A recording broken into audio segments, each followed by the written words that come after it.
Kwa jina naitwa wakili Steve Mbogwa. Mimi ni council member katika Law Society of Kenya na chairman wa committee ambayo ina deal na mambo ya masqueraders na mambo ya ethics katika Law Society of Kenya. Leo tumetembea katika mtaa wa Garissa County tulipo invitiwa na local leadership ya mawakili kuweza kuwasaidia kutatua swala ambalo limekuwa ni watu wanajidai kuwa ni mawakili wanalaghai wananchi. Is unfortunate kuwa wananchi wamekuwa wakipoteza mali yao na pesa mingi sana kwa kupitia njia ya kutengeneza documents ambazo hazifai ama kwa njia ambayo haifai, sababu watu ambao wanafanya hiyo kazi hawajahitimu kuwa mawakili.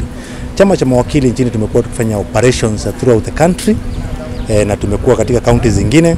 Sasa leo tumekuja katika Garissa na tunaendelea kufanya hii crackdown nationwide tukisaidiwa na maafisa wa polisi wa mitaa tofauti, na jambo muhimu la kufanya hii operation ni kuensure kuwa wananchi wanapoenda kutafuta huduma za mawakili wanapata hizo services kutoka kwa watu ambao wako qualified, watu ambao wako na leseni ya mwaka. Kwa hivyo unapoingia katika ofisi ya mtu yote ambaye ana claim ku provide legal services, ni ombi letu kuwa kama client ni vizuri uweze kusitiza kupatiwa documents kama ID kutoka kwa LSK ama practicing certificate ambao leseni tunapeanga mtu kila mwaka ama tunapeanga wakili kila mwaka. Una confirm kuwa huo mtu ambaye ana provide hizo services ni wakili. Hiyo itaweza kuensure wananchi hawatapoza mali yao ama kuweza kujipata wamepoteza pesa mingi sana kupitia hawa wakora ambao tumekuwa tukishika katika maeneo tofauti. Leo tumeweza kupata watu watatu. Tulikuwa tunatumai kupata mawakili badia karibu 4 ama 5, but unfortunately wawili wameweza kupotea, but tumewapea onyo kali, na pia wale mawakili ambao wamewapea hiyo jina kutumia katika hiyo ofisi yao tumewaandikia barua na watakuwa wanachukuliwa hatua ya kuweza disciplinary for professional misconduct.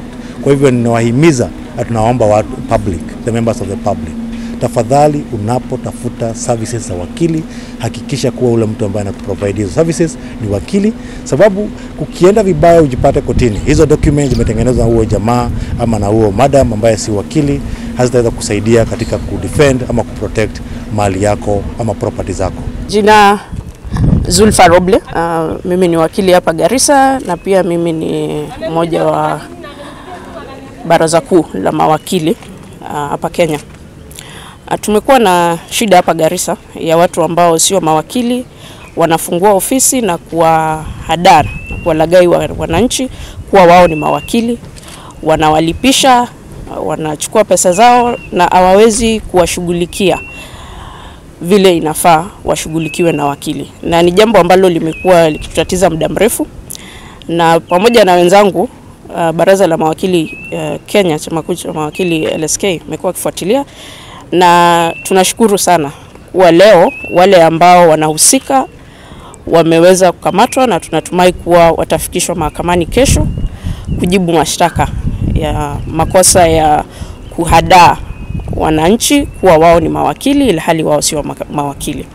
Tunawaomba wakazi wa Garissa, mnapoenda kwa ofisi ya mtu ambaye anasema kuwa yeye ni wakili, ni vizuri muombe ajitambulishe. Law Society of Kenya inawapa mawakili wote kitambulisho cha mawakili ambayo ina picha yao.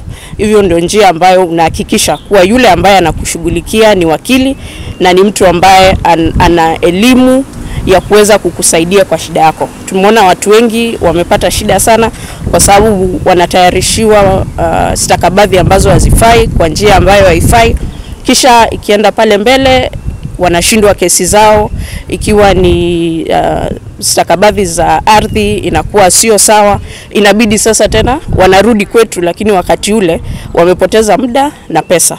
Kwa hivyo ni muhimu sana, tunasisitiza uhakikishe kuwa yule ambaye anakuhudumia ni wakili ambaye ana leseni.